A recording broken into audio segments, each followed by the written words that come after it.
Serena Barefoot Gypsy. I was sitting outside, of course. I took a couple days off.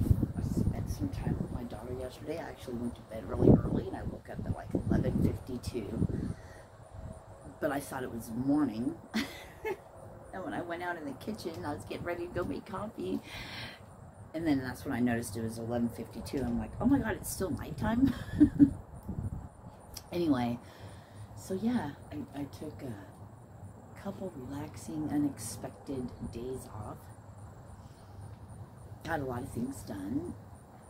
Just chilled. Made some little springy ball things for stones.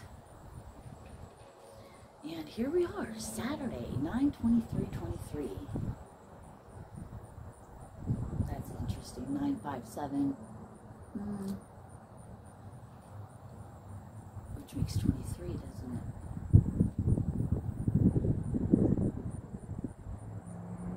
Well, no. What was I thinking? Wow. I was thinking 14 and 9. That's interesting. So 9/14. All right, so that's a side note. That's a little going off left field. I was just sitting out here, and I wasn't planning on doing a message, a video just yet.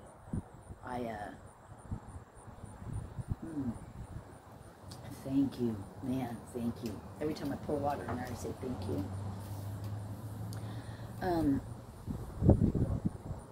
This is for ladies. Hey ladies. Oh, hey ladies.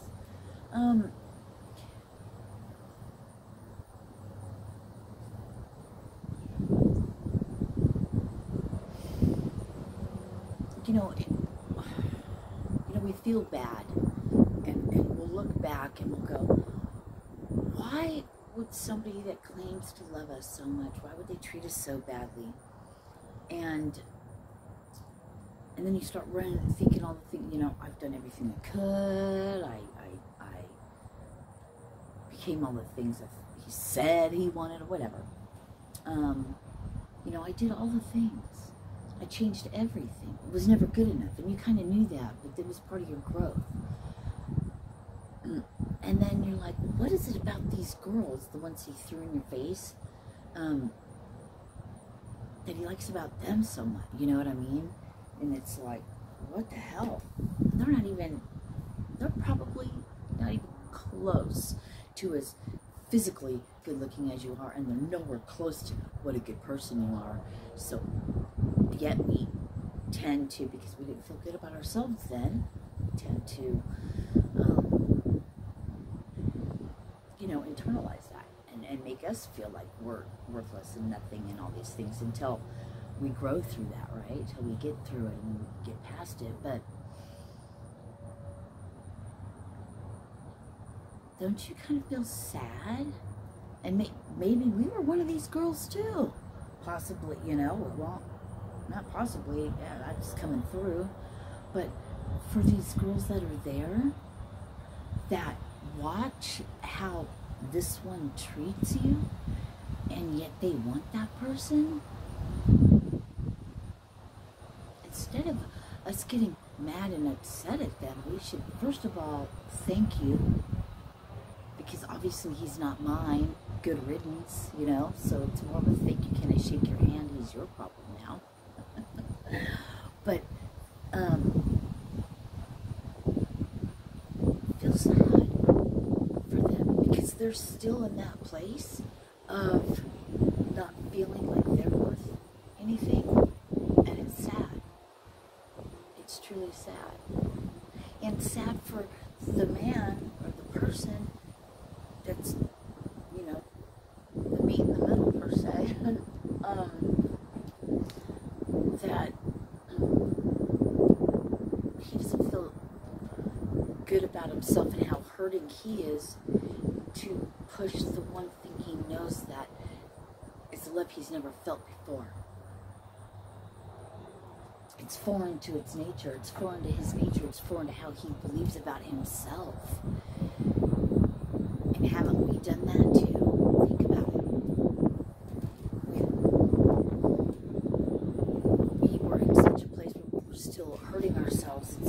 punishing ourselves in our self-hatred for something that wasn't even our fault. Anyway, we're not going to get into that. But we internalize that so much. But feeling, you know, kind of sad and just sending them love because you love this person, this man, so you love yourself too, so you got to let them do their thing. Because, please go. Please, please. All right, you can sit there, but just don't come near me. Thank you, Wasp. Just checking things out, harmless. But, oh. Yeah, you're gonna come at me now.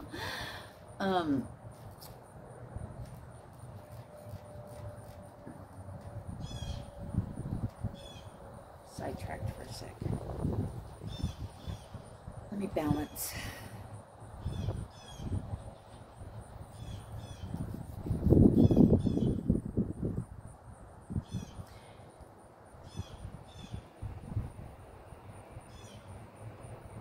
So I just went off on a tangent kind of, because the whole thing really was just, it was about feeling sorry for the woman, the other person. You know, maybe not feeling sorry, but I don't know. I do. To a certain extent of, you know, maybe it's, you know, having a self-understanding. Because I was this person that I'm speaking about now, right? So everything comes full circle.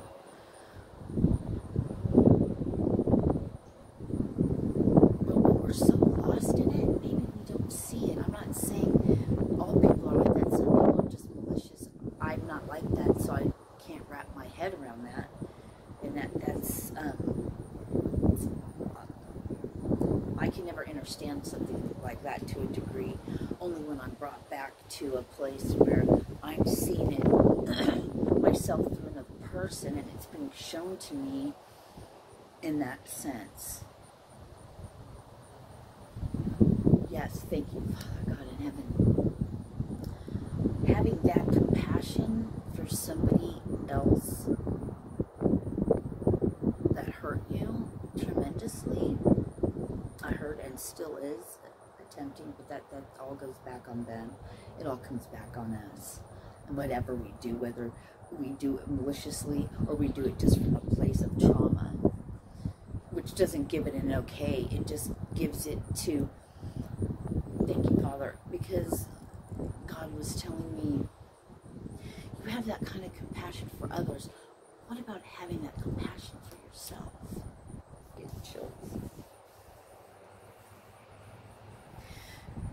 Well, I can answer that for me. Because, see, I've never been in competition with anyone else. It's always been myself. And I've always put such a high standard on myself in my 30s and 40s. What? I'm not Superman? Yes, I said Superman.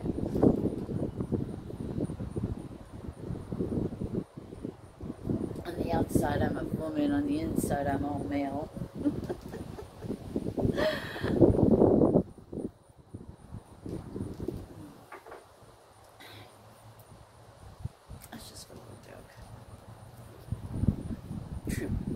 True, but not true, you know. Anyway, wow, that was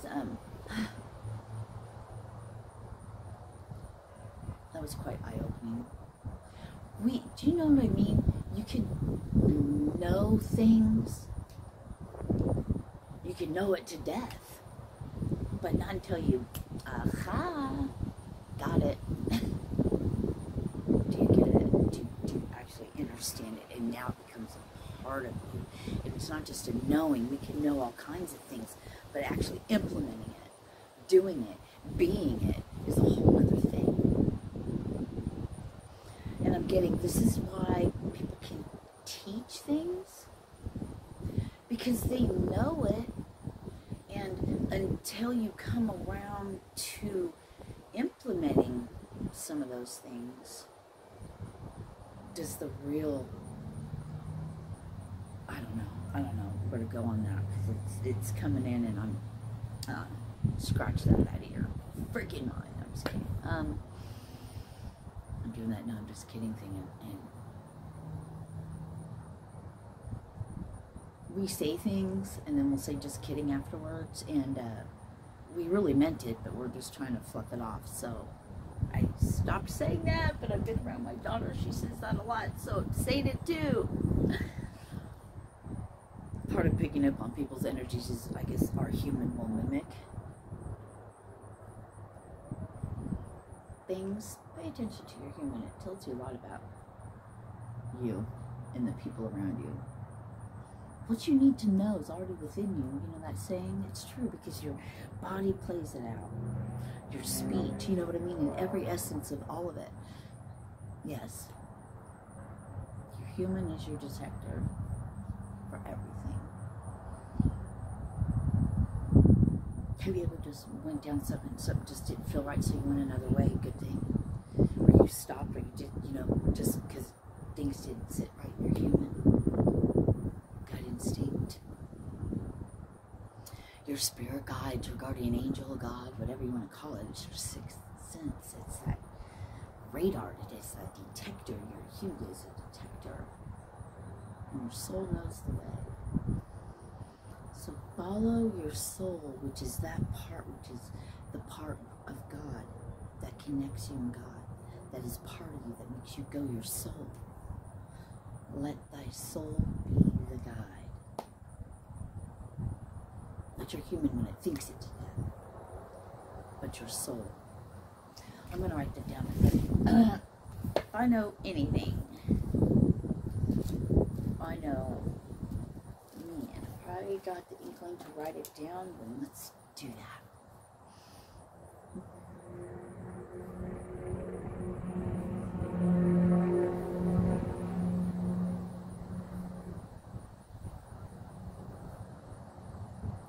Now, did I say let thy soul be your guide?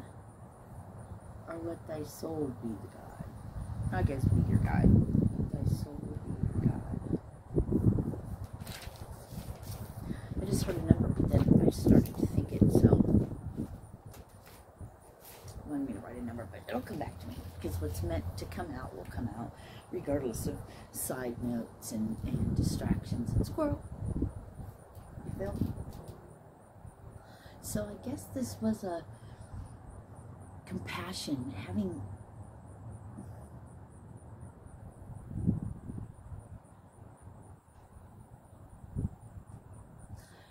compassion for others, but most importantly, yourself. If you want to know what to do in your situation, if your friend came to you and said the exact same thing that's going on in your life, if that's something you would tell to somebody, what would you tell your friend? Be your own friend.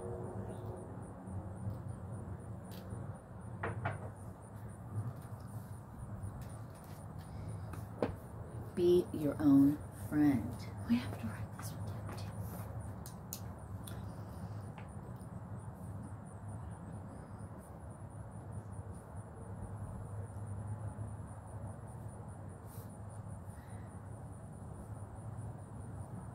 Be the friend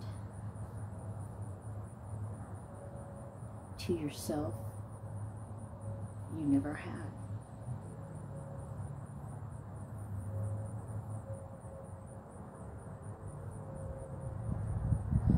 Be the friend to yourself you want. Yeah. And this is the great part of taking the so-called negative, the words and how things are, and play around with it. Make a game out of it. Make it fun, not a have to, not in a negative way, in a positive way. It's fun, because then you begin to really create.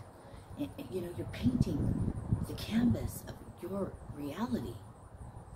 You're writing the book, your book, of what's yet to unfold. Not come but unfold. See, we change that. Thank you, God, man.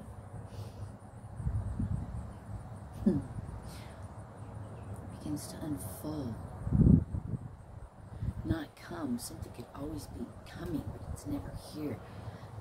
But things unfold. Or we can even say, as if, the things that appear, the things that are.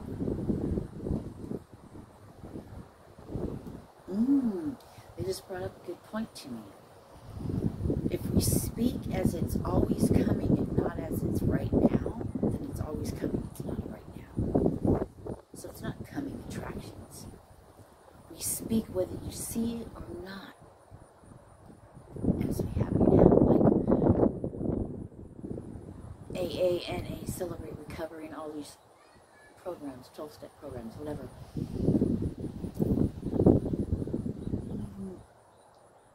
Hi. Shake your hand. Hi, my name's Serena. I'm healed. I am sober. I'm blessed. It's nice to meet you all.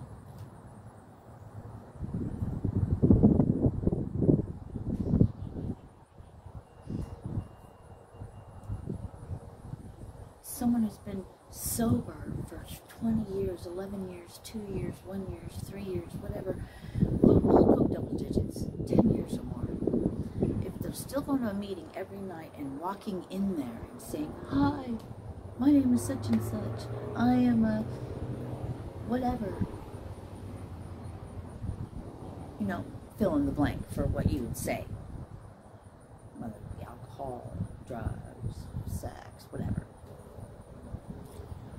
porn, whatever,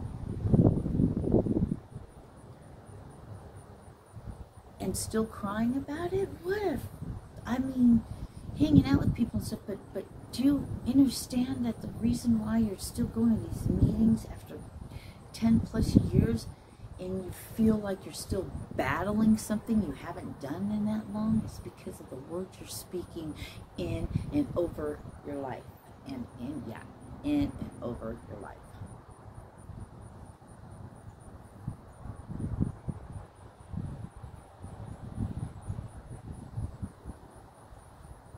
We're gonna begin to play around with this, possibly.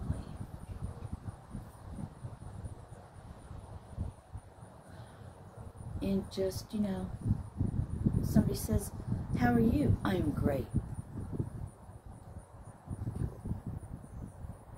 I'm blessed.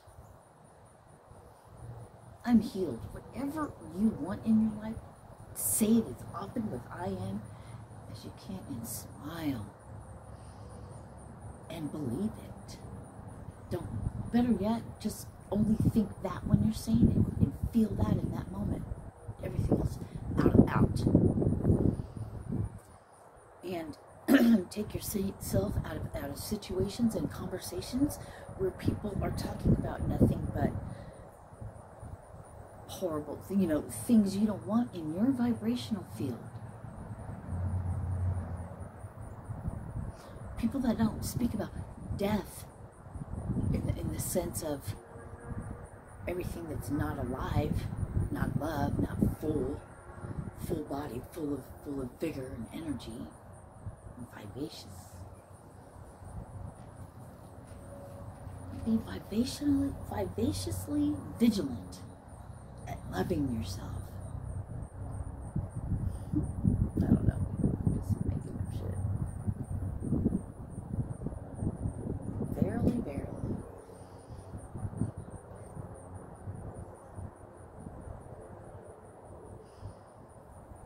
And just be.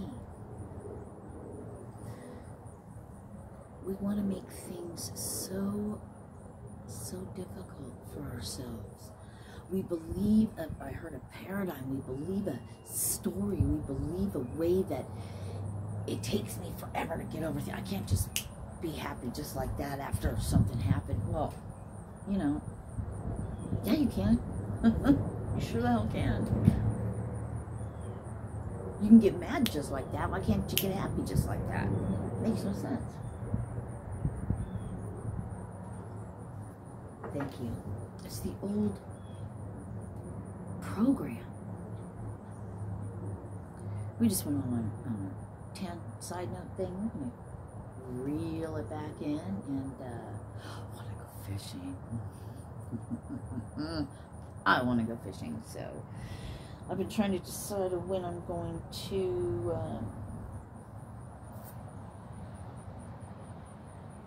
what's next. No, I'm not trying to decide. I'm waiting to hear. There's a difference. Doing other things and balancing things out until Lord, till God, the Most High says, okay, this is your next step. All right, we'll do that.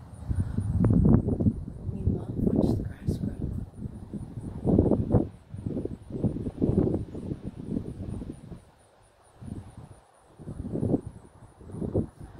I guess when we decide to follow our soul, I heard, follow God. I believe that's one thing. The soul's purpose and following God, following the soul's purpose. That's one and the same. I heard it's one and the same. There's no difference. That when you follow the calling of your soul's calling you, God's calling on your life, and you make that decision, and you say yes.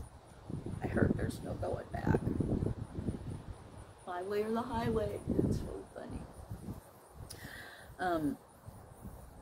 That's being, 100%. I heard all in. I heard a bird beep. Your best bet. Nope, it'll just happen.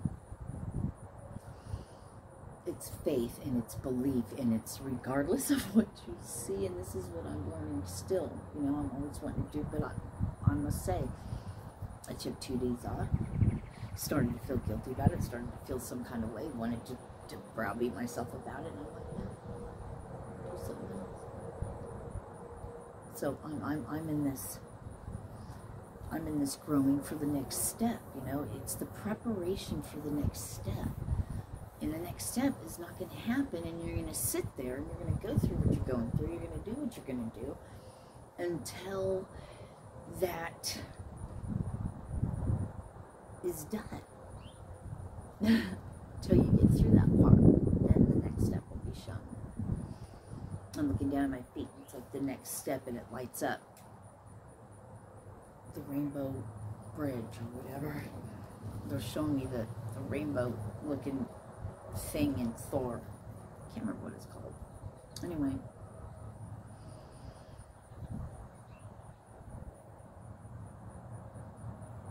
When you take the leap of faith, your next step is illuminated.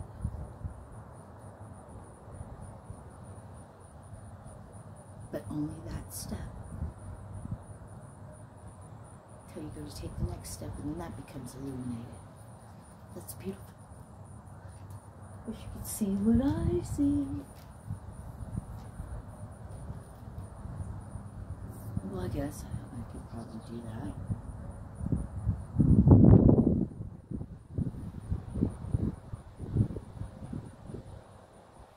You see it lit up like it looks like selenite.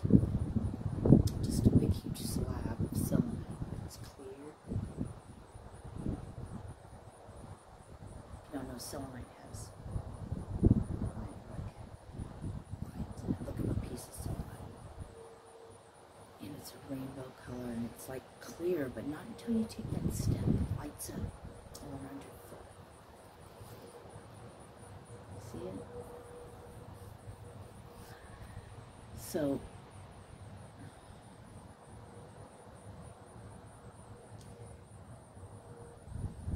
your path is illuminated, but not all of it. It would be too much. It's a learning. It's a The program. Oh my gosh, it's another programming. But yeah, you learn that you can